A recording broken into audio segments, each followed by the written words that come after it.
We're live. Now we're ready to go and ready to rock to the roll. Oh, let me push these buttons. My word, buttons. Mr. Producer has me pushing all kinds of buttons here. You should see the pain and suffering that I gotta have to endure. It's terrible. Well, hey folks, happy Friday to you. Yeah, he's Mr. Buttons. Happy Friday. I can't believe it's already here. It's already here. I'm sorry. I've got to do a show on why it seems that the world seems to be spinning faster. And it's not just me. It's not just me saying this. There's a lot of people who believe that the world is just, it seems like it's going fast. I don't get it. I don't. All right, everybody, I'm Bishop Long. And so hello and welcome to the presentation. We're on the, Mr. Producer, I'm going to send you a message. So let me send you a message. Hold on. So that way I give you a heads up. Okay. Now, so there you go, Mr. Producer. Mr. Producer is behind the scenes. And so, okay. Excellent. Now, folks, if you want to go to the Unexplained Network, you certainly can do so. The presentation is running on the Unexplained Network right now. That's always a great place to check out some really very cool shows. There you go. I'll put that up there. UNX Network. I would like for you to go to my site, my website, if you would like to. You certainly can. If you're bored, have nothing else better to do, go to Bishop James Long, LONG.com. Bishop James Long, LONG.com. And there's donations there. If you want to make a donation, that's fine. If not, that's fine. Entirely up to you. Thank you. And of course, if you want to purchase the books. I do have a demonology book. Well, we're working on getting that out plus tax. Paranormal book is out there. Paranormal investigating training manual is there. Several books. Seven archangels. Anyway, purchase those books. Purchase every one of them because the profits goes to the MKS Kids Foundation. The MKS Kids Foundation is an orphanage that we sponsor. So we have been doing this now for quite some time. We'll continue to do it because we believe in the network. We believe in the orphanage. And so that's, we try to help as much as we can. And there we are. For those of you who are on TikTok, as you know, I have sub chat on because we are not putting up with trolling. So that if you send me a message, a nasty message, calling me everything but my name because I have sub chat on, I'm going to block you. I'm not even going to read it. I'm blocked. Move on. Next. I'm done. You know, you can't reason with people who are hateful and you're just going to move on. Like, okay, see ya. Now, if you want to, so go again, Bishop James Long, LONG.com. If you want to go to the church's website, thank you. You can certainly do so. That's usocc.org. USOCC, like CC.org. We have night prayer coming up at the top of the hour. Well, rather 10 p.m. Eastern Standard Time, I should say. Right, you can't. So 10 p.m. Eastern Standard Time, we have our night prayer. Don't forget our dear sister Tracy Ann, who's moderating. Thank you very much for being there with us on Clapper and on all the other social media platforms. We love our sister Tracy Ann. She offers our rosary. They did a beautiful job with her sister Teresa. So if you want to pray the rosary, I'm telling you, please do so. You know, I've been teaching a Revelation. So here's the dealio. We're on chapter 5. And if there's a lot of people talking about Revelation now, especially now, because we see the craziness of the world. We all see it. I see it. And people ask often, do I believe that we're in the end times, if you will? And yeah, I do. I've never seen, and it's sad, but I've never seen so much meanness, ugliness. But I've also seen a lot of love, and I've seen a lot of people turn toward faith because I think everybody can see it. Everybody sees the writing on the wall. And so I think it's important to teach Revelation not from a fear factor perspective, because that's not the point. But also from a perspective of this is what I believe. Now, I've gotten a lot of flack from people, clergy, or whatever. I firmly believe that chapters 1 through 3 is primarily what was occurring during John's time. And then chapters 4 after are absolutely prophecy. I firmly believe this.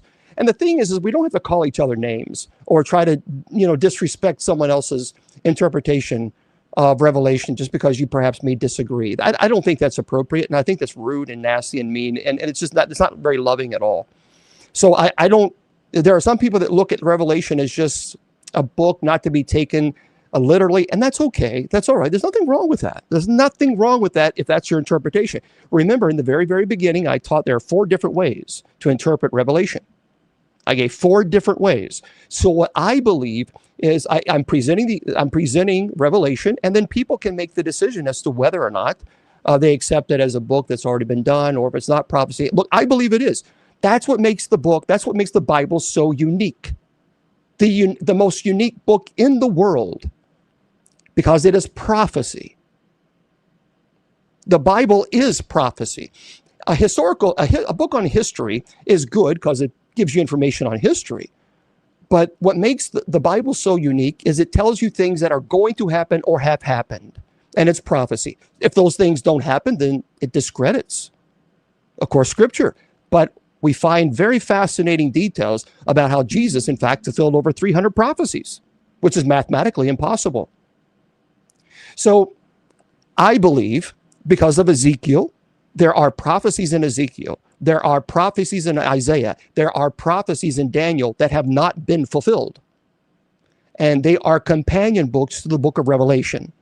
And if you can clearly demonstrate, which I can, from chapters 4 and on, and you are showing them side by side in comparison to these books, I can clearly demonstrate that these are prophecy. So I do believe chapters 4 and on are prophetic. And that's how I'm going to teach Revelation. Now, if someone disagrees, that's fine. They can teach it a different way. That's their perspective. That's their right. But I think that's important. When we got to be careful about trying to discredit other people or say, well, that's just the wrong interpretation, or it's just tone that down. Just let's be a little bit more kind, because no one knows for sure. We'll know when we're up in heaven. But anyway, we're doing that every Sunday and Wednesday, and we're now going into chapters 4 and beyond. So, and I will touch on the rapture. If the rapture is true, where did this term come from? John Darby, and how does he fit in all this? And do we see the rapture or the concept of the rapture anywhere else in Scripture? I think we do. Matter of fact, it's very clear in Matthew. And we'll talk about this when we get to that point. So, anyway, that's what we're going to be discussing on Revelation and going from there. Now, tonight, of course, is our Paranormal Friday nights. And tonight is where, we talk about paranormal topics, and it could be scary, supernatural, horror, unexplained, mysteries. It can be any type of topic. Tonight's topic is one that is, I think, a little scary, personally. Thank you. And Mr. Producer does this because I don't understand. We were talking to him earlier. Mr. Producer says that he goes camping in the woods, in a tent. And well, thank you. And there's wildlife. That's not. How many of, okay, just say yes or no. How many of you, I agree. How many of you go camping where there is wildlife? We're talking bear, possibly wolves, cougars. How many of you go camping and you stay in a tent? If you do, say yes. I'm really curious. By Dolly's hand says yes. No. There are several of you that do. Really? Oh, I'm going to have fun with this one. Oh, you have no idea. I mean, I know there's a lot of people that love camping. I get it. I understand that. I love camping too in a cabin. I love camping too, as long as I can lock the doors and lock the windows. You know what I mean? And the scream from inside, of course, if a bear wants to come in the cabin, there's not a whole lot you can do about that. But a nice RV. All right. So for those of you who enjoy camping in the woods with wildlife, it's glamping. Yeah. This presentation is for you.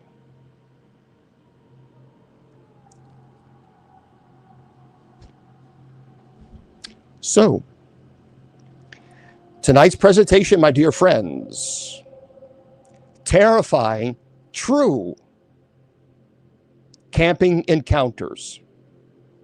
Now, we are going to have a conversation about some of these encounters are, maybe some of them are paranormal related, others are not.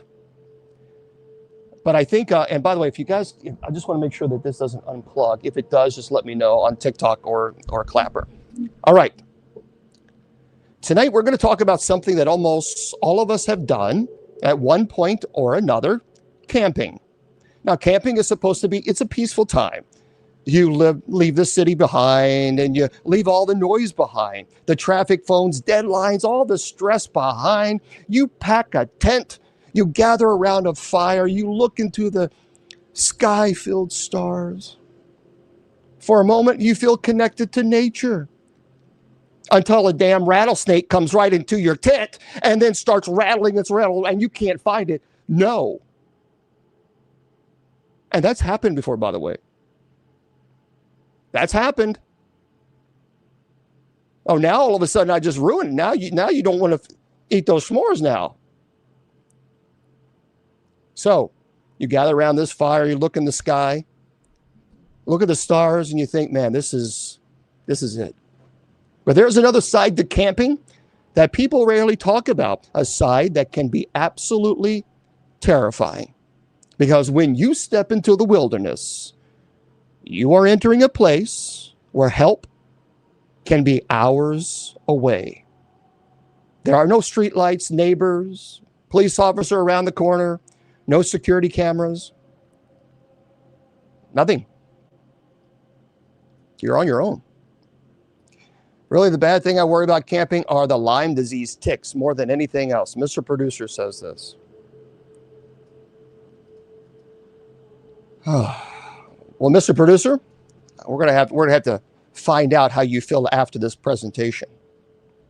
Now, tonight we're going to look at some of the most disturbing, true camping encounters imaginable. Some involve people. Some involve things that should not have been there. And some involve experiences that remain unexplained to this very day. Now, the first category is perhaps the most frightening of all. Because monsters, they are scary. Ghosts are scary. Mr. Producer drinking lots of apple juice, that's terrifying. But another human being can be far more dangerous. Let's begin. So tonight we're stretching the boundaries of fear, supernatural whispers, human dangers, mysterious, unexplained moments. Packed into longer, more immersed camping encounters. If you're listening with headphones, the forest will feel like it's breathing with you. And if you're by a fire, let it burn a little hotter as we walk this line between dread and curiosity. The first encounter. Now, the setting was a remote, kind of beautiful little campsite deep in Vermont's Green Mountains. I've been there before. It's beautiful. A similarly dense pine sanctuary in Pennsylvania forest. The fire crackles with a heartbeat, and you hear its cadence with your own breath. Oh, it's wonderful. Initially, whispers ride the breeze, distant courses. It's just great. And then you start hearing voices. Not voices in your own head. They don't just mimic your words. They stitch together snippets of private thoughts you didn't utter out loud. You try to quiet your mind, but the whispers braid themselves with your memories. The scent of your grandmother's kitchen, the smell of rain on pine needles, the exact cadence of childhood footsteps on a wooden floor. The voice shifts, more intimate, specific. They begin predicting your actions with uncanny precision. Turn the knob. Look under the tarp. Don't sleep. You check the tent zippers, make sure you rise to inspect the tarp, you search the shadows, only to find nothing is there. But the whispers persist, circling even closer, becoming a chorus that seems to know your name, even when you're certain that you've spoken it aloud long, long ago. So the whispers culminate in a single phrase, whispered directly behind your shoulder.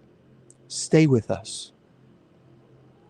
You spin, the lights flashing in your peripheral vision, and you're left peering into the darkness that seems to linger, just a heartbeat too long.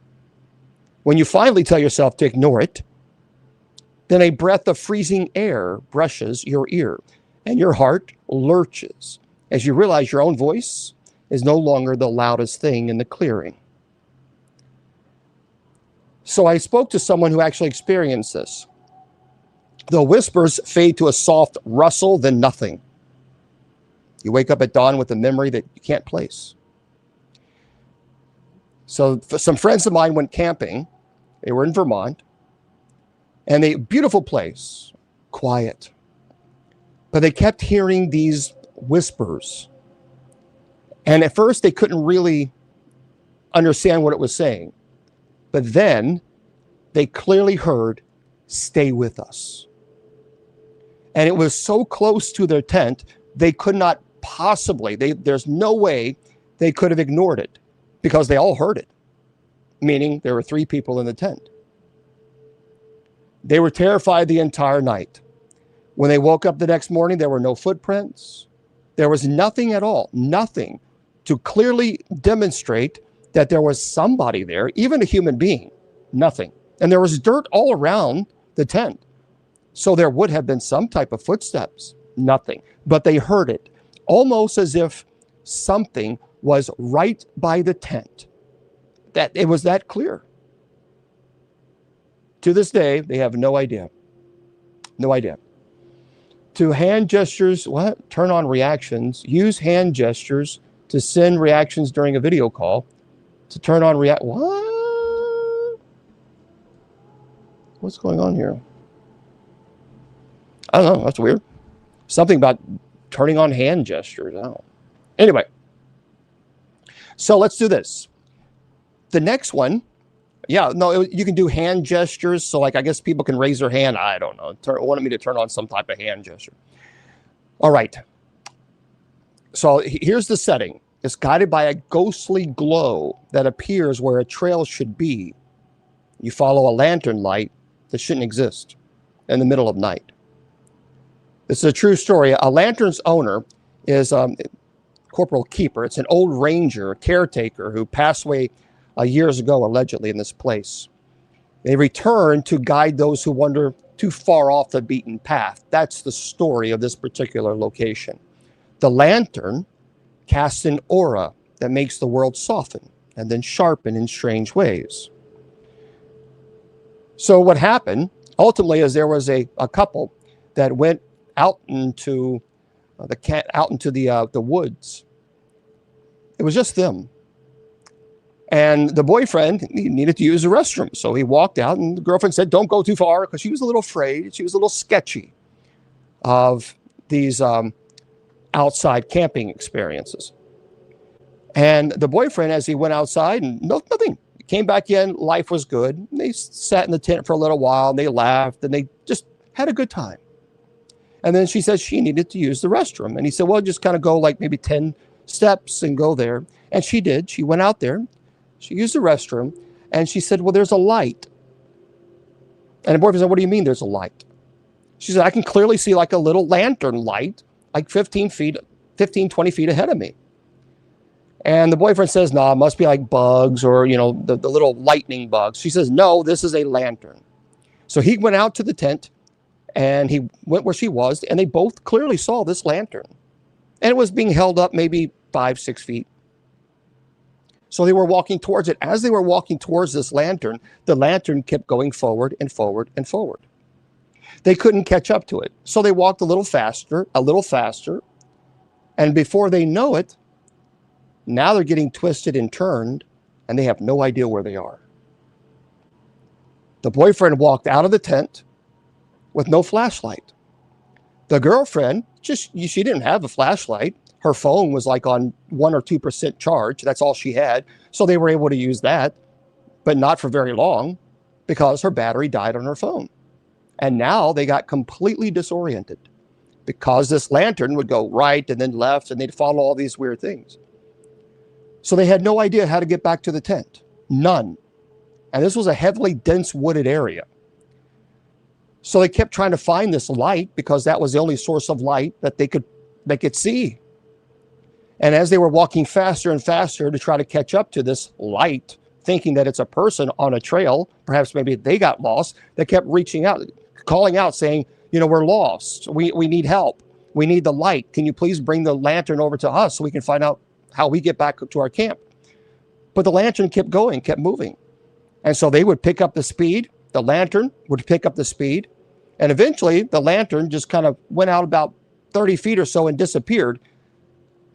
The boyfriend grabbed his girlfriend because they were right on a cliff.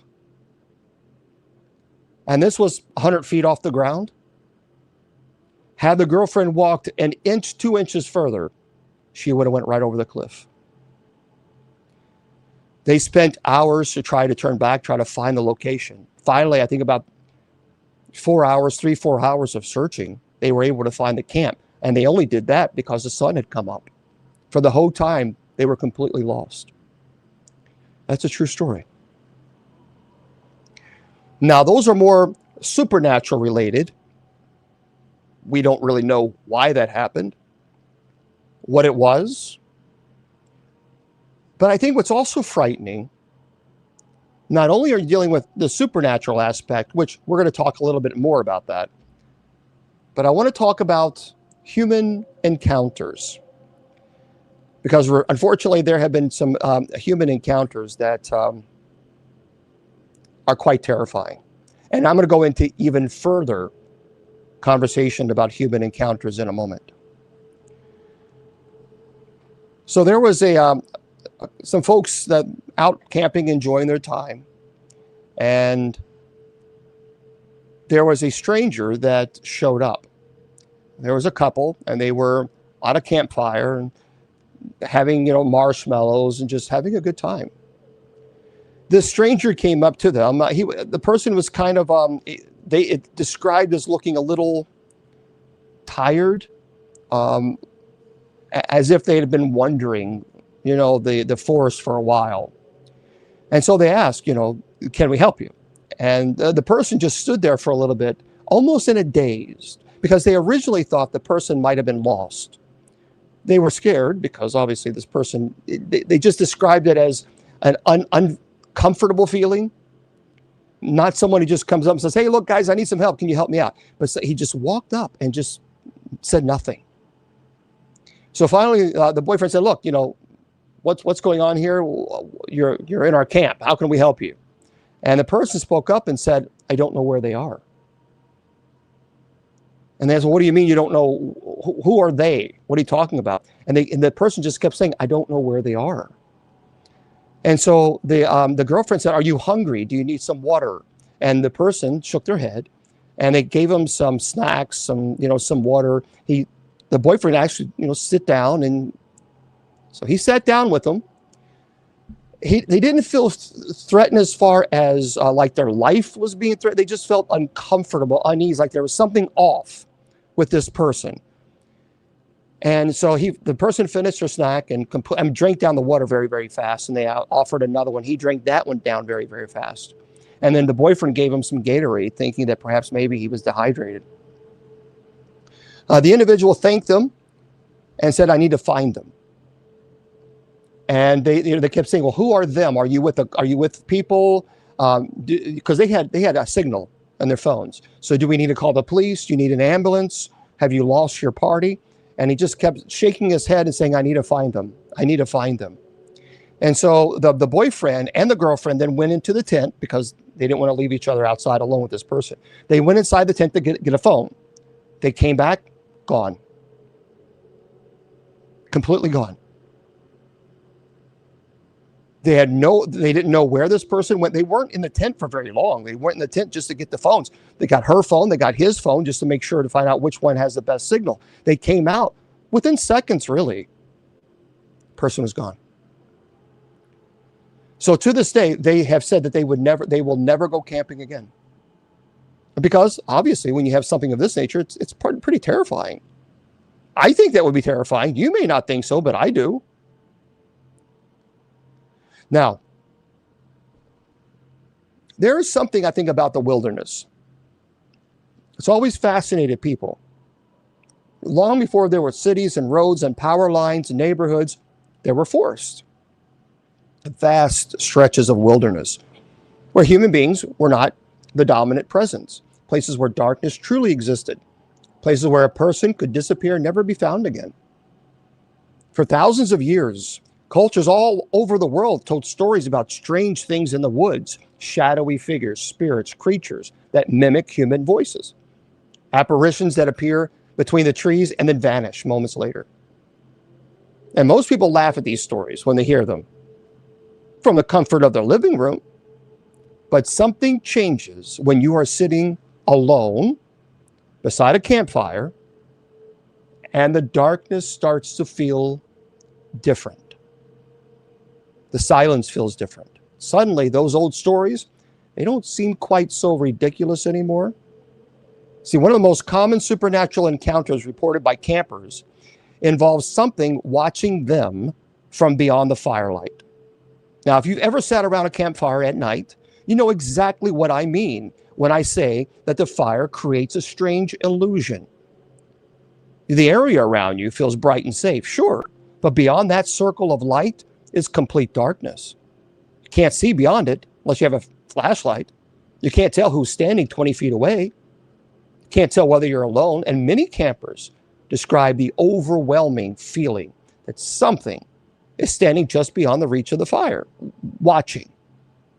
Not moving, not approaching, watching. A man camping in northern Michigan described a night that still haunts him decades later. So he was sitting alone by his fire around midnight when he became aware of a very strange and uncomfortable feeling. The feeling that someone was staring at him. He looked around, nothing. The woods were silent. But the feeling remained. And he later described it as being so strong, that so physically strong, like someone had placed a hand on the back of his neck. And he stood up, shined his flashlight into the darkness, nothing was there. But every time he sat back down, that feeling returned. Thank you. And finally, he decided to trust his instincts, and he went inside his tent. Hours later, he woke up to complete silence. Not normal silence. Something very different. No insects, no crickets, no frogs, nothing.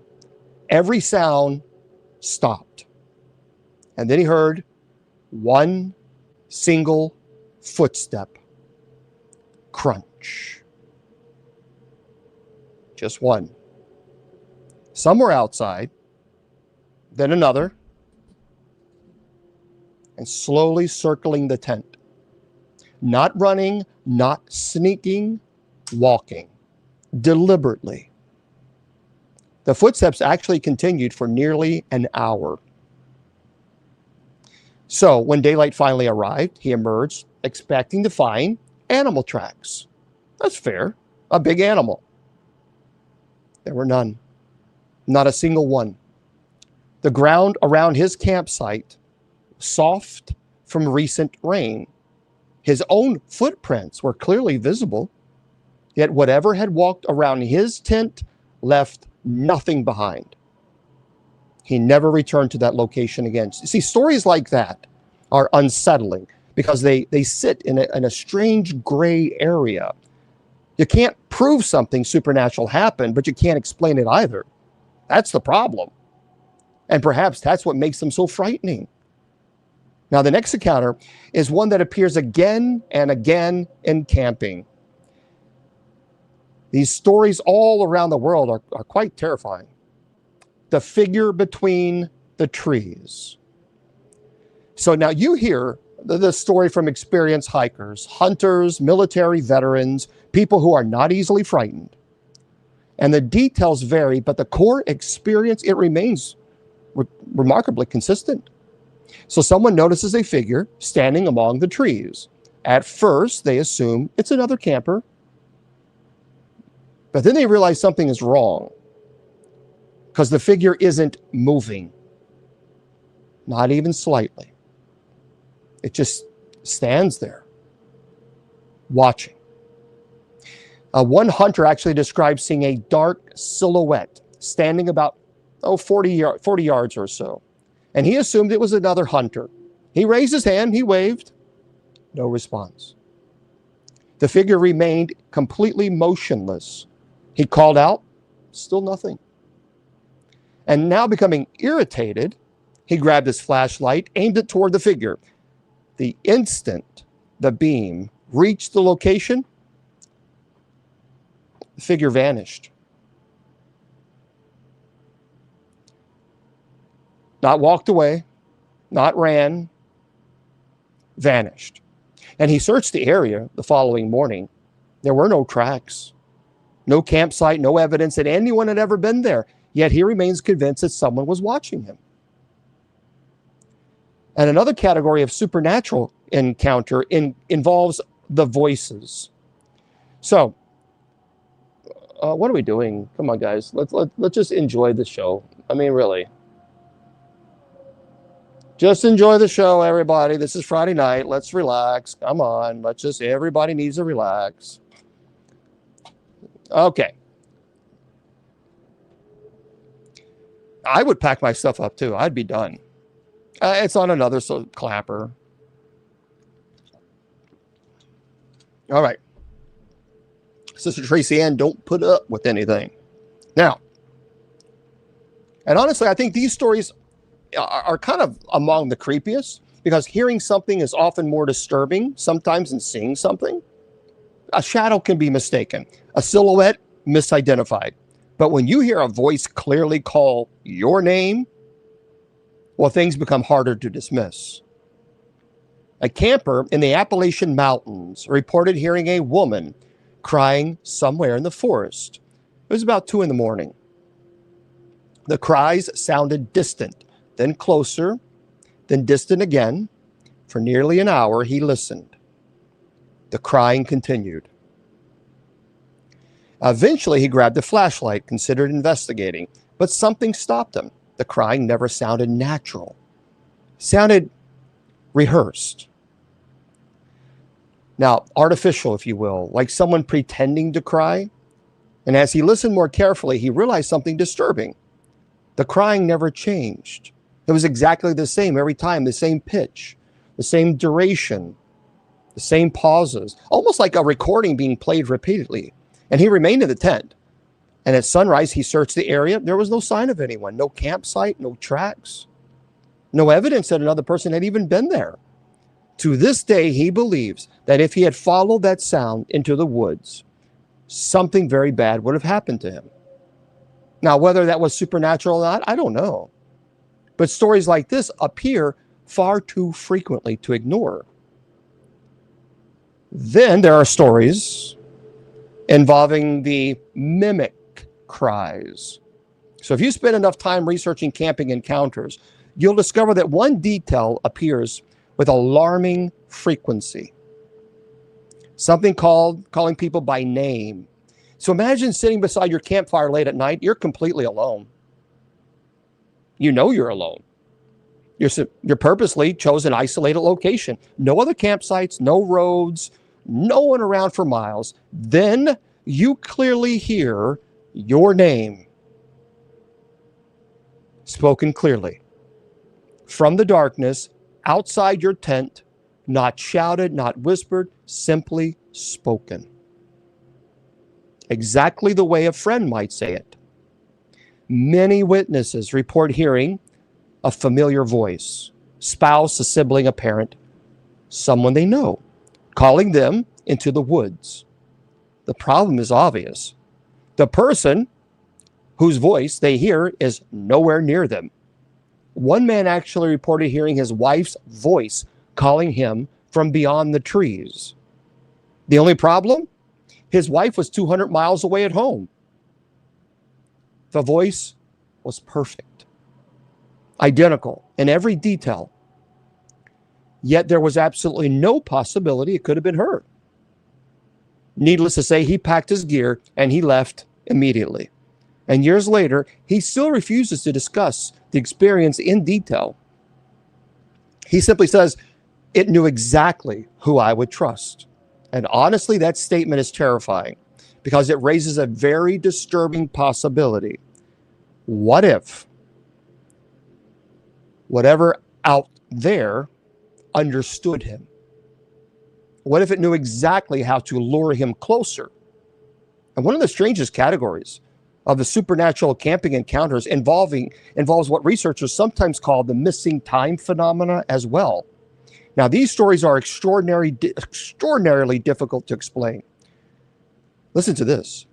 Campers report sitting by a fire, looking at their watch, and noticing only a few minutes have passed. Then suddenly they discover hours are gone. Entire chunks of time missing, unaccounted for. One camper reported sitting outside his tent around midnight, and he remembers adding wood to the fire. That's it. No big deal. He remembers checking his watch. It was 12:15 in the morning. Doesn't take that long to add wood to the fire. Just throw a couple logs on there, you're done. The next thing he remembers is sitting in the exact same position with the fire completely burned out. His watch read 4:48 a.m. More than 4 hours had disappeared. He had no memory of sleeping, no memory of leaving or anything. He didn't have a seizure. Just a blank space where 4 hours should have been. See, that experience troubled him so deeply that he abandoned camping entirely. He loved camping. That was his life. He completely abandoned it, not because he knew what happened, but because he didn't.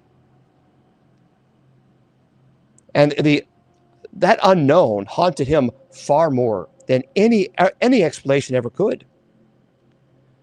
Now, perhaps the most frightening supernatural encounters occur when people experience what can only be described as overwhelming dread. So, no voice, no figure, no shadow, just terror.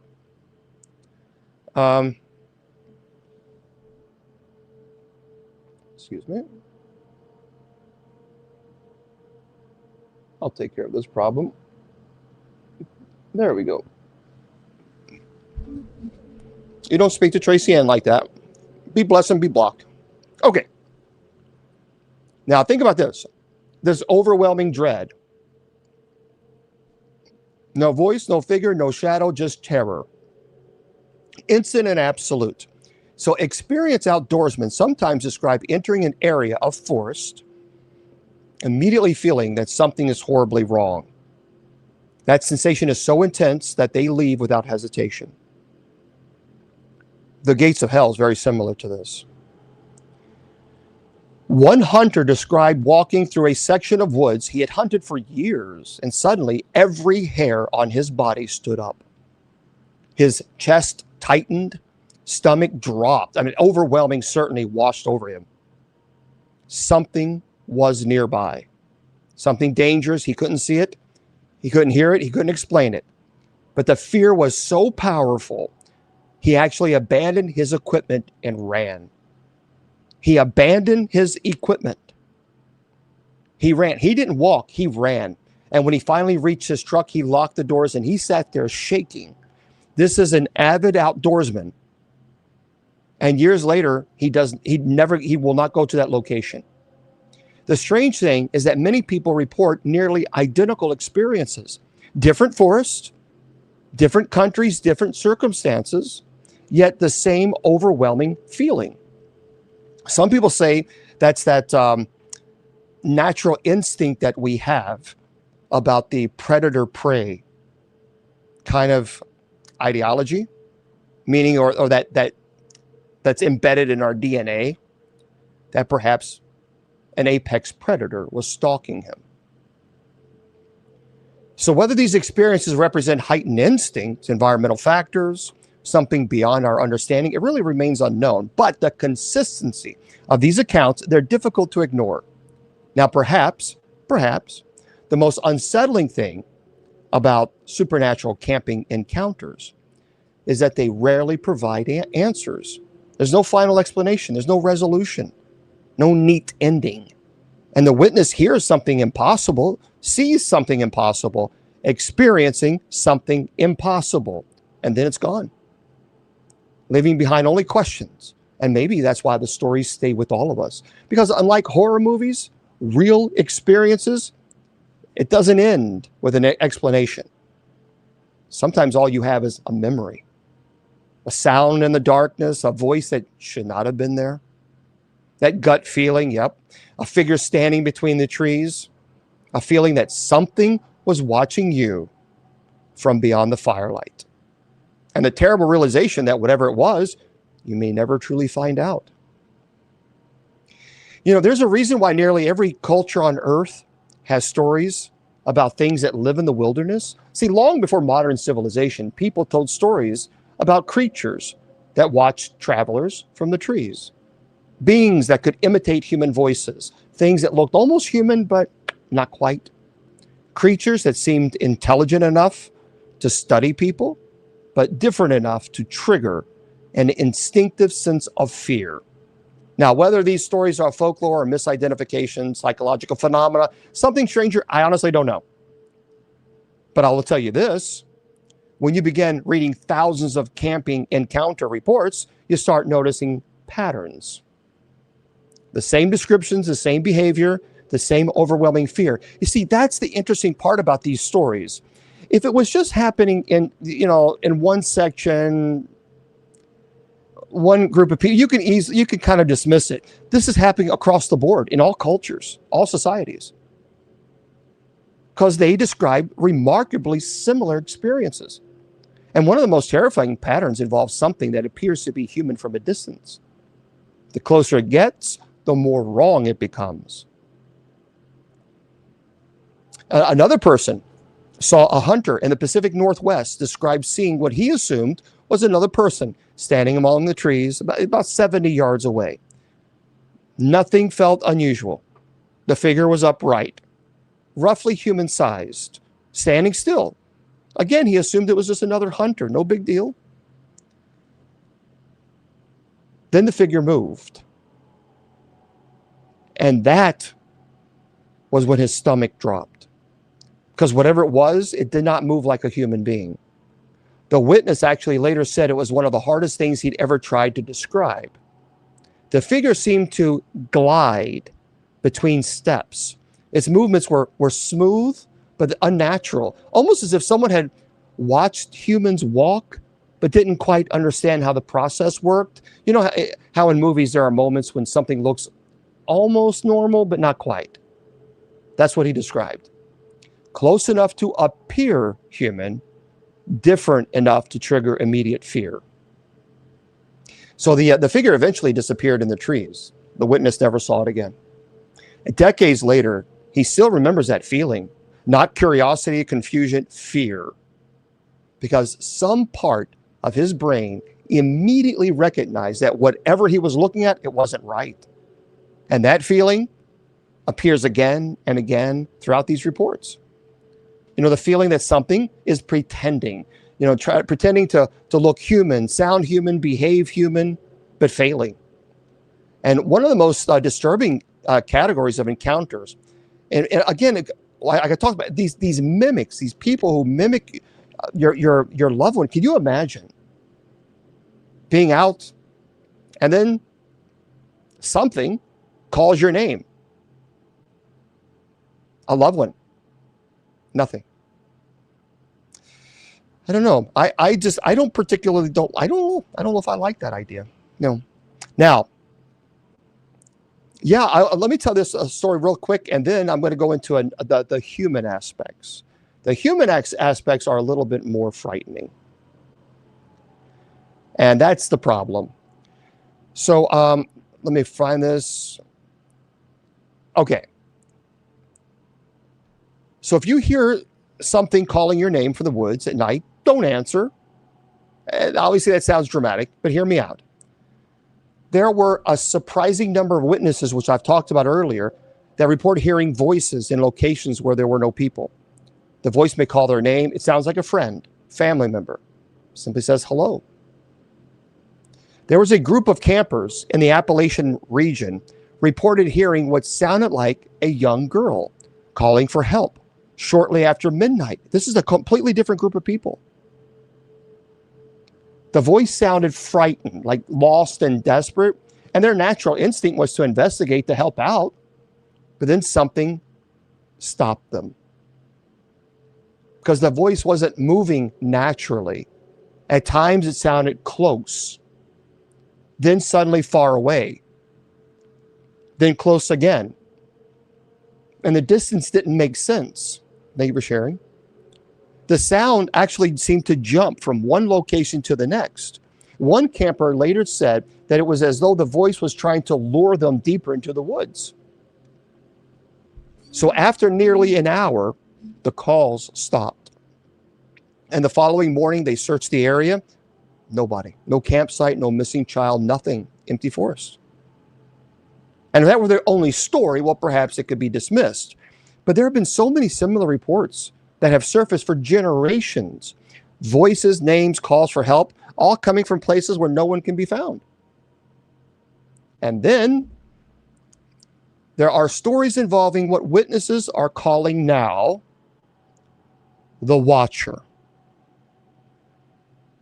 So this is a new thing that a lot of people are talking about. This figure appears constantly in camping reports. The details vary slightly. Experience remains remarkably consistent, though. Someone notices a dark figure standing among the trees. The figure doesn't approach, doesn't attack, speaks, it just simply watches. One camper described sitting beside a fire in Kentucky around 2 a.m. when he noticed what appeared to be a person standing near the edge of the tree line. The figure remained motionless. At first, he assumed it was another camper. He waved, no response. Called out, nothing. Figure continued just standing there, watching. Minutes passed, then an hour. The figure never moved. So finally, he grabbed the flashlight. Again, another story. The figure was gone. As soon as he shined it on, nothing. Not running, gone. Now, to be fair, most people dismiss these accounts as shadows. Tree stumps, optical illusions. Perhaps some are. But the emotional reaction that witnesses describe is what makes these stories so unsettling. Because nearly all of them report the same feeling. The feeling of being watched, studied, evaluated. Not by an animal, not by another camper, but something else. Something intelligent and patient. Now let's talk about one of the most unsettling wilderness legends ever reported. The thing that follows. This story appears in different forms all over North America. The witnesses notices the footsteps behind them. Not close enough to see, but just close enough to hear. Every time they stop walking, the footsteps stop. Every time they begin moving, the footsteps resume. At first, they assume it's another hiker. Then they realize something strange because they never catch sight of anyone. The sound remains. The person remains invisible. One experienced backpacker described hearing footsteps behind him for nearly 2 miles. And every time he turned around, there was silence. Nothing, not one. The trail behind him was empty. And the moment he started walking again, the footsteps remained. Continued. And eventually he became so unnerved that he left the trail entirely, returned to his vehicle. Even now, he cannot explain what happened, but he remains convinced he was not alone. Many people have talked about this before. And then we arrive at perhaps the most disturbing category of all, the creature that appear where they should not exist. Now, I want to be clear here. Many reports undoubtedly involve misidentified animals. Darkness can distort perception. Fear can exaggerate details. Distance can make ordinary things appear extraordinary. But some reports remain difficult to explain. One camper described seeing what he initially believed was a deer standing near his campsite. No big deal. The animal appeared normal at first. Then it stood up. Not reared up, not climbed something, stood up. The witness immediately knew something was wrong. The proportions looked wrong. The posture was wrong. The movement was wrong. And he watched in disbelief as the figure disappeared into the darkness. What disturbed him most wasn't what he saw. It was the feeling he experienced while looking at it. The feeling he was witnessing something that wasn't supposed to exist. Something that did not belong. And the phrase appears repeatedly in wilderness reports when it says it didn't belong. Because witnesses struggle to explain why. So for those of you just joining us, we're talking about terrifying camping experiences. Now, I want to talk, really, if you think about this, it's great. Listen to this. One former park ranger, folks, described hearing something walking through the woods outside his cabin. Now, he's a former park ranger. They know the woods inside and out. At first, he thought it was just a bear. Then he realized the footsteps were bipedal. 2 legs, not 4. The sounds continued for nearly an hour, slowly circling, never approaching, never leaving, just circling. And eventually, curiosity got the better of him. He looked at the window. Something was standing between the trees. He described it as tall, extremely tall, much taller than any person. And he watched it for only a few seconds before it stepped behind a tree. And when he ran outside, moments later, it was gone. No tracks, no evidence, nothing. Yet he remains adamant about what he saw. Perhaps the most terrifying detail of all, he spent decades working in wilderness environments. He knew the difference between a bear, a moose, a person, a trick of the light. Whatever he saw, he insisted was none of those things. And by the way, many wilderness legends share a common theme. They involve something that exists just beyond certainty. You don't get a clear look or proof. You never get an explanation, just a glimpse, a sound, a shadow. Pretty scary stuff. Now, those are scary things. And we don't know what they are necessarily. But in this next section, we do know what they are. Documented serial unalivers, we have to say it for TikTok reasons, who specifically targeted people in campgrounds, wilderness areas, parks, isolated outdoor locations. One reason these areas appeal to predators is that victims are often alone. Help is far away. Physical evidence can be difficult to recover. Here are some of the better known cases.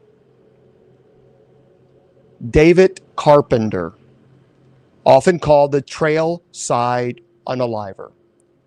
Carpenter terrorized hikers and campers in Northern California during the late 70s and early 80s. He attacked people on hiking trails and in remote recreation areas, particularly around parks and wilderness locations. His crimes created widespread fear among outdoor enthusiasts because victims were often simply enjoying a day outdoors when they were ambushed. Another individual, Gary Hilton. Now, Hilton specifically targeted hikers and campers in national forest. Between 2007 and 2008, he unalived several people in wilderness areas across the southeastern United States. His victims included experienced hikers who vanished while on trails, The remoteness of these locations made investigations especially difficult. Carrie Stainer. Now, Stainer worked near Yosemite National Park and unalived several tourists in and around the park in 1999. Although not all of his victims were campers, the case deeply affected the camping and outdoor community because many visitors suddenly realized how vulnerable they could be in remote wilderness settings. Randall Woodfield. Now, Woodfield primarily targeted women along the Interstate 5 corridor, but some attacks occurred in isolated parks and recreational areas. He often exploited locations where victims were separated from crowds and assistance. Israel Keyes. Keyes is one of the most disturbing examples because he specifically liked isolated locations. He buried unalived kits, actually kits, around the country and frequently searched for victims in remote areas. While not exclusively targeting campers, he studied the campgrounds and parks and wilderness locations because they provided opportunities with fewer witnesses. So why are campgrounds can be attracted to these predators? Well, from a criminal psychology perspective, campgrounds have characteristics that can attract violent offenders. Victims may be sleeping. Tents provide almost no physical protection. Many campsites are isolated. Cell phone coverage, poor. Witnesses may be miles away. Sounds are easily masked by winds and river and wildlife and weather. See, that's why experienced campers often recommend never telling strangers you're alone. Keeping vehicles accessible.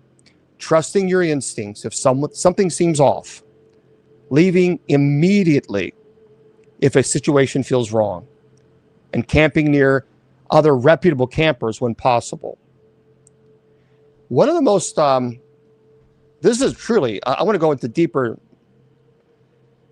case on this one. One of the most frightening campground unalivings in American history occurred in 1969 when several young women, they were camping at what is now Lake Thunderbird State Park. They were unalived during a Girl Scout camping trip. The case became known as the Oklahoma Girl Scout unalivings. Remains one of the most infamous campground-related crimes in the United States. The idea that someone entered a campsite at night and attacked sleeping campers shocked the nation, permanently changed how many people viewed camping safety. What makes this case so unsettling is that they exploit one of our most deepest assumptions, that nature is peaceful and the campground is a place to relax. Most camping trips are completely safe, but these are rare cases. And sometimes the most dangerous things in the woods is not a bear or a mountain lion, something supernatural. It's another human being. So I want to talk about something, again, it's far more frightening than these ghosts or demons or cryptids and things that go bump in the night. Because at least with those things, there's always the possibility you can say, well, they don't exist. Oh, tonight, real people, real unalivers, real victims, real campsites. The stories tonight are disturbing because they remind us something that most of us don't like to think about. When we go camping, we leave behind the protections of civilization. We leave behind locked doors, behind alarm systems, streetlights, neighbors. We crawl into a tent, a thin layer of fabric between ourselves and the darkness. Most of us never think twice about it. You zip the tent closed and call yourself safe. But some people discovered that safety was an illusion. And the monsters that found them, they were not supernatural. They were human. The trailside unaliver. You got to imagine spending a beautiful afternoon hiking through the mountains. The weather is perfect. The scenery is breathtaking. Birds are singing. Families are enjoying the outdoors. Everything feels right. Safe, normal. That's exactly what many of David Carpenter's victims thought. Carpenter, as I mentioned, in the previously, when I was briefly talking about it, became known as the trailside unaliver because he hunted people in parks, trails, remote outdoor locations throughout California in late 70s and early 80s. What made him so terrifying wasn't just what he did. It's how ordinary everything appeared before the attack. Victims would be enjoying a hike, taking photographs, exploring nature. Then suddenly someone would emerge from the trees. Not a monster, not a ghost, a man. A man carrying a weapon. A man who had been watching them, studying them, and waiting. That idea alone is enough to make your skin crawl. Think about how many times you've walked a trail and assumed you were alone. How many times you've stopped to admire a view. How many times you've wandered into a quiet section of forest without another person in sight. Now imagine someone watching from behind the trees for hours, watching for the perfect moment. One victim later described how isolated certain sections of trail could become. You might see dozens of people near the parking lot, but a mile deeper into the wilderness, nothing. No witnesses, no help, no, just trees and silence. Carpenter understood that. And he understood how quickly a beautiful hiking trail could become the perfect hunting ground. And for years, fear spread throughout California's outdoor community. People actually stopped hiking alone. Some stopped hiking entirely because nobody knew where he was. The National Forest unaliver, as we talked earlier, this unaliver actually specifically targeted people who believed they were safe in the wilderness. Gary Hilton. He was known, as I talked about earlier, about investigators of the National Forest serial unaliver. Hilton understood something chilling. People felt comfortable in national parks. They feel comfortable in forests. They associate these places with adventure and beauty. But criminals see something different. They see isolation. And Hilton's victims often vanish while hiking or camping in remote areas. So when someone disappears in a city, there are cameras, witnesses, traffic, evidence. When someone disappears in a forest, there may be nothing. Miles of trees. One of the most frightening aspects of these cases is how quickly things can go wrong. A person leaves camp for just a short hike. They tell friends they'll be back in an hour. They never return. Hours pass, night falls, concerns turning to panic. Search teams arrive, days pass, weeks pass, and the wilderness begins revealing pieces of the story. And then investigators realize something terribly happened. The fear generated by Hilton's crimes spread rapidly. I want to go a little bit deeper into the Yosemite unalivings. Few cases frighten campers and tourists more than Terry Stainer. So the setting itself made the crimes especially disturbing. Yosemite, one of America's most beautiful national parks. Millions of visitors go there seeking peace, adventure, inspiration. It's the kind of place where people feel safe. That's what made this so shocking. Stainer worked in the area. He understood the terrain. He understood how isolated visitors could become. He understood that people often let their guard down when surrounded by beauty. The victims never expected danger. Why would they? They were visiting one of the most famous parks in the world. But evil does not require a dark alley.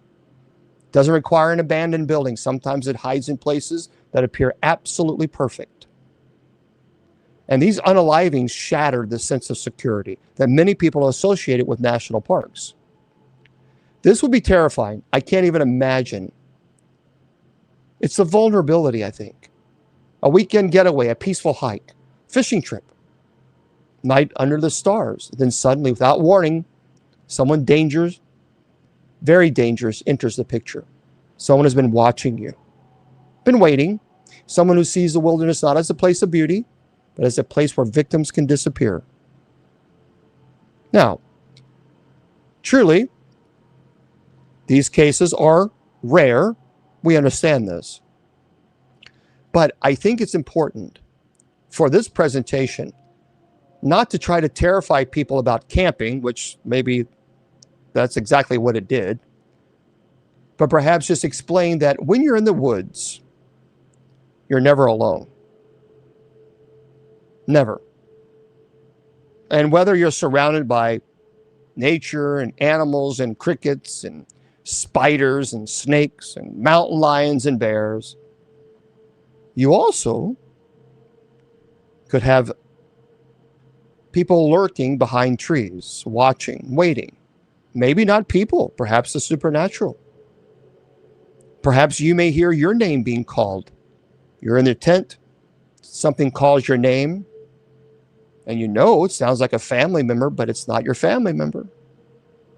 You see, it's those type of terrifying encounters that makes the hair stand up on the back of your neck. I've watched on YouTube, there's a fascinating channel, camping, 6 camping, terrifying and camping encounters or something like this. That's the name. That's what they all, some of these camping encounters are really quite terrifying. So you ask me, would I go camping? Sure. Absolutely. In an RV? Absolutely. In a cabin? Absolutely. In a tent? Oh, hell to the no. No. That's not going to happen. So for me, boys and girls, I ain't going to under no circumstances. And Mr. Producer, if you are still going camping after this presentation, then I don't want to hear you come back and tell us in a terrifying voice that you went out camping and you heard something call your name, because it ain't going to call you Mr. Producer. It's going to it'll come take your apple juice and then call you Mr. Producer. That's what it'll do. Yeah, it's terrifying. I just can't do it. I can't do it. I'm a glamper, not a camper. 100%. 100%. Okay. So there we go, friends. Yeah, I'm just not interested. I would not do it. I would feel safer if you were there with me. No. Again, I will be there with you in a RV or in a tank. A tank would be good. I wouldn't have a problem with a tank. Sure. There's no way. No, not doing it. Not going to happen. Okay. All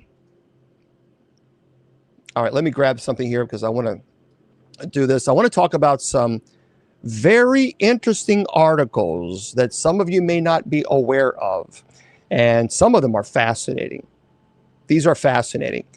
Now, I also want to tell you about something that a friend of mine who is a retired police officer. Friends, this is really, really important. Let me, hold on one second.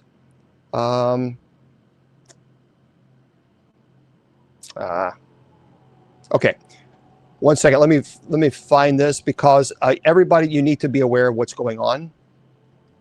All right, bear with me for a second while I do this real quick. There's a new scam going, and it's a very serious problem. And a good friend of mine, like I said, who is actually a former detective, told me about this and told me that I need to let you guys know about this. So hold on.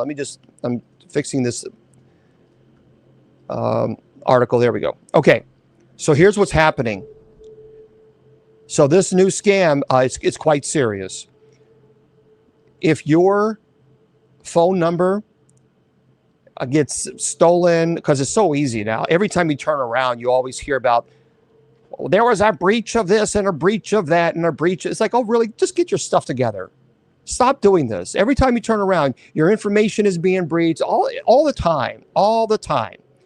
So a lot of people's phone numbers have been hacked or taken or whatever. These really bad people. What they're doing is they are calling you, and for like it looks like it's a contact. Looks like a contact number. Jane Doe. Jane Doe. It's a good friend of yours, and you answer Jane Doe, but that phone is not a regular phone call. It is the video call, whatever they call those things. I don't know the term. I guess it's video call. Is that what it's called? Is that what they call it? I don't know. Is that what video call? Do they call it FaceTime? There we go. Well, back in my day, I'll tell you what. Yes, FaceTime. So guys, listen to this. This is a real big problem now. So what they're doing is they're taking your contacts and then they're calling you. They're via FaceTime. You answer the phone and then they immediately put something on FaceTime, a video of something very illegal. Very illegal. And then they record it. And then they send you information and they try to blackmail you. Say they're going to report this to the police. They're going to report this. They're going to publish. They're going to put this all over social media, whatever it might be.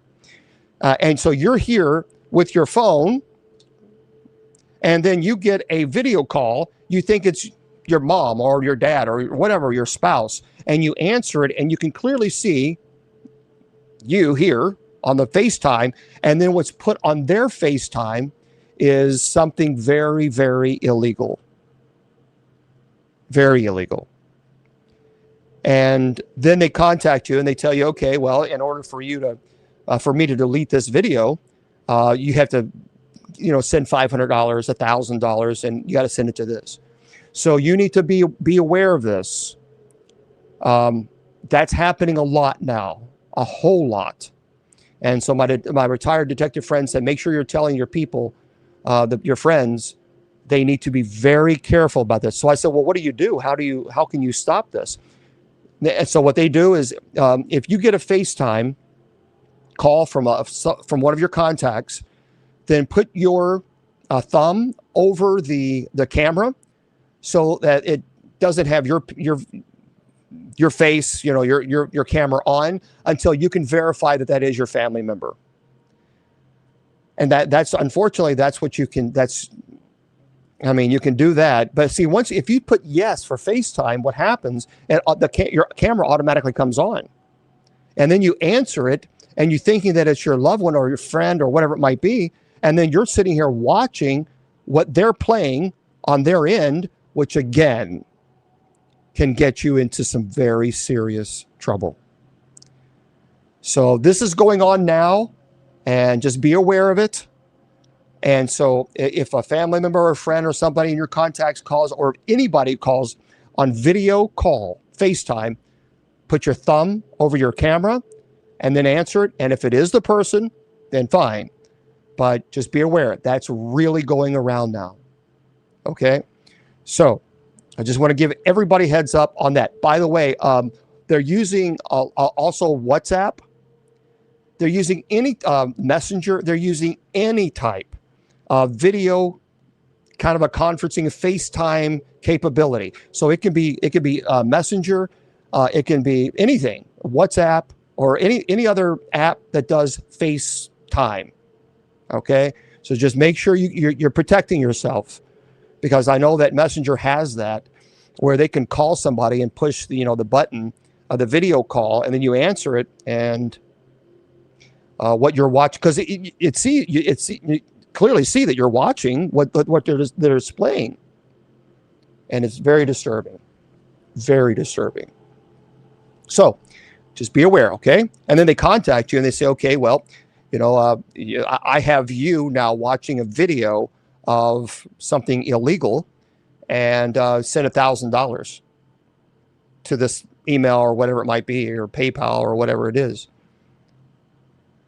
Terrible, but that's what they're doing, friends. That's what they're doing. Okay, I want to listen to this. Let's get into our paranormal stories before we wrap things up. This is fascinating, everybody. A 2011 earthquake in Japan was so powerful that scientists now believe it may have physically moved parts of the country. Did you hear about this?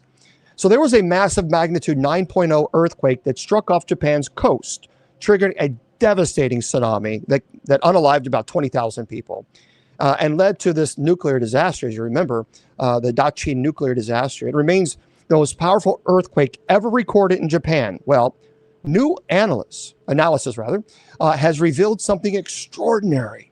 Some of the earthquake's seismic waves traveled deep into the earth, bounced off the boundary between the mantle and the liquid outer core, and then returned toward the surface. Those waves appear to have nudged parts of Japan about 5 or 6 millimeters. Now, here's the deal. That may sound tiny, But scientifically, it's incredible. It means that the quake did not just shake the ground. Its energy traveled thousands of kilometers beneath the planet, came back, and moved the land itself. So the question really for all of us, when an earthquake can send waves into the deep earth and shift an entire country, are we really living on solid ground or just floating on the surface of something far more powerful than we understand? Whew. That's kind of crazy. Okay, listen to this. Now, this is a fascinating story. And I am really interested to find out what they find about this. This is really interesting. So a major investigation has reportedly been given the green light at one of the most controversial biblical mystery sites in the world. So you probably have seen a massive boat-shaped structure in eastern Turkey, about 30 kilometers south of Mount Ararat. For decades, some researchers have claimed it could be the remains of Noah's Ark. Skeptics argue it's simply a natural geological formation. Now researchers connected with Noah Ark scans are preparing a deeper investigation after soil tests and ground-penetrating radar reportedly revealed unusual underground features. Now, these include possible rectangular shapes, corridor-like voids, and differences in soil chemistry that some researchers say could be consistent with decaying wood. So the formation is about 538 feet long, which supporters say is close to the biblical dimensions of the ark described in Genesis. But this is not proof, not yet. The real question is this: are scientists looking at an unusual rock formation shaped by nature? Or has one of the Bible's greatest mysteries been hiding in the mountains of Turkey all along? I think that's fascinating because they finally now have been given the green light to do research on this. Could you imagine if they do any form of digging and they find out and discover that this is the remnants of a 538-foot wooden boat? Wow. I mean, that's remarkable.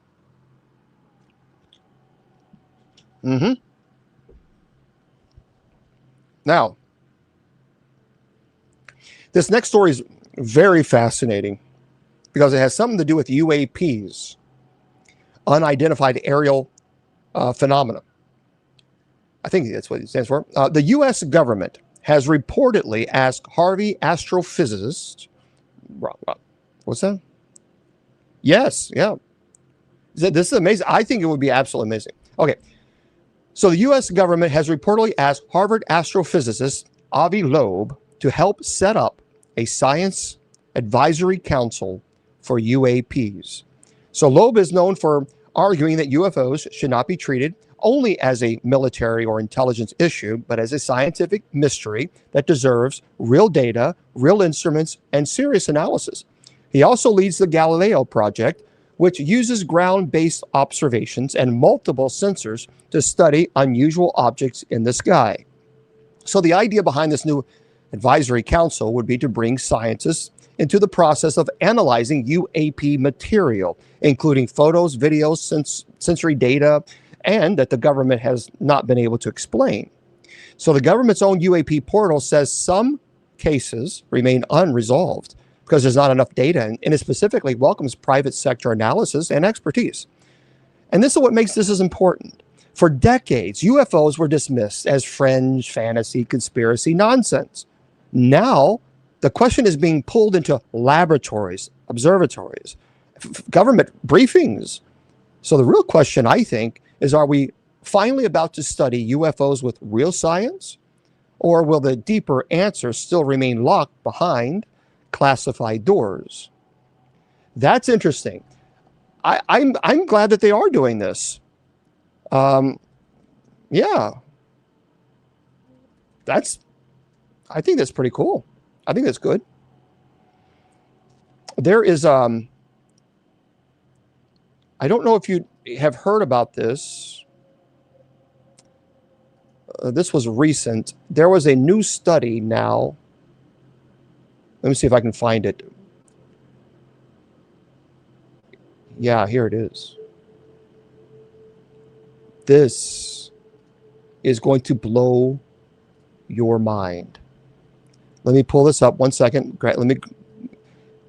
I wanted to make sure I did this. This was probably one of the most important articles because I think we talk a whole lot about AI. And is AI going to be used, for nefarious reasons? And I think so. And I think what we're seeing now, AI can be very beneficial. It depends on what you're using it for, what you're glorifying it for. But here is an article that I wanted to pass on to you guys. I think this could be yeah.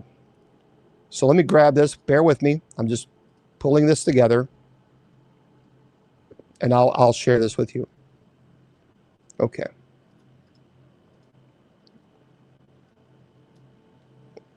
All right.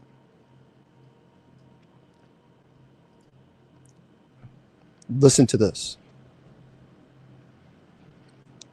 Scientists may have taken one of the first real steps toward reversing aging in human cells. A new experimental treatment called ER100 has reportedly been injected into a human patient for the first time. The treatment is designed to use cellular reprogramming, a process that tries to make older cells behave more like younger ones. But this is not about making someone immortal, at least not yet. The trial is focused on people with glaucoma and age-related optic nerve damage. Researchers want to see whether aging cells in the eye can be rejuvenated enough to restore some lost function. And that is what makes this so fascinating. For decades, reversing aging sounded like science fiction, but now scientists are not just talking about slowing aging down. They are actually testing whether parts of the body can actually be biologically rewound. Now, this is still early. The treatment must prove that it is safe. It has been used in rats with alarming success. So ultimately what it does is it not only reverses aging, slows aging, but completely reverses to the point where the rats appear to be younger. This is profound. This is profound. My concern, and I think it is a legitimate concern, is that I believe this will be something that will happen. And I think science and AI will then have that ability to step into the spotlight, and we will, mark my words, we will start seeing religion for AI. I believe that. I truly believe that, because AI will find a way to reverse aging. It will find a way to, as a matter of fact, it's already being used in labs for extraordinary, and again, it can be very beneficial, because we're talking about AI now being used in labs to destroy cancer cells, to stem cell research. I mean, the things that we're seeing now coming that human beings could not figure out, AI is being able to figure out quite quickly.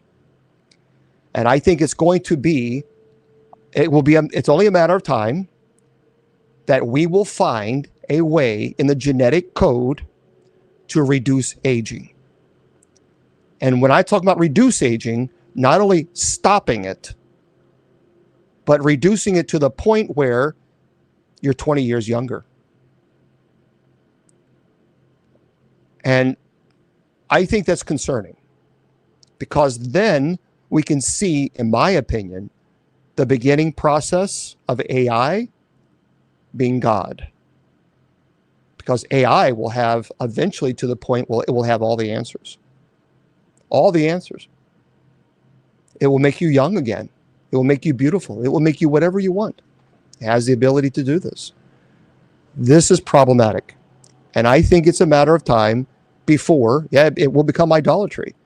It's a matter of time. I would not be surprised at all if all of a sudden we will start seeing a religion in which AI is the God. Mark my words. I promise you it's going to happen. I write it down. Yeah, I believe so. Yeah. Write it there. It will be a church of artificial intelligence. And quite honestly, I'm surprised it has not been created yet.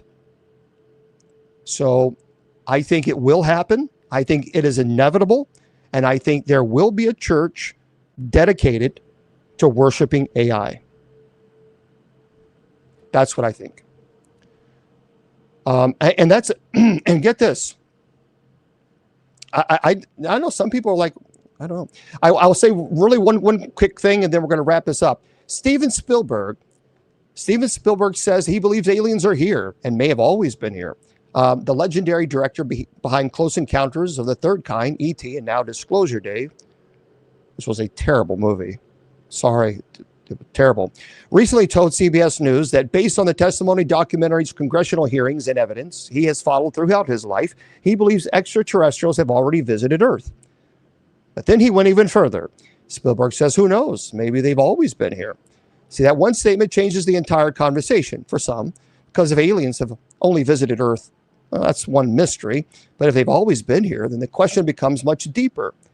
Have they been watching us from the beginning, or ancient civilization, recordings and encounters that they didn't fully understand? And is modern UFO disclosure really about new arrivals, or the slow revelation of something that has been hidden beside humanity all along? Is he simply speculating? Certainly is. Of course he is. Would I encourage you to watch that movie? Oh, heck no. I'm sorry for the disclosure. It was terrible. I'm sorry it was. The best thing of the movie was the nachos with cheese.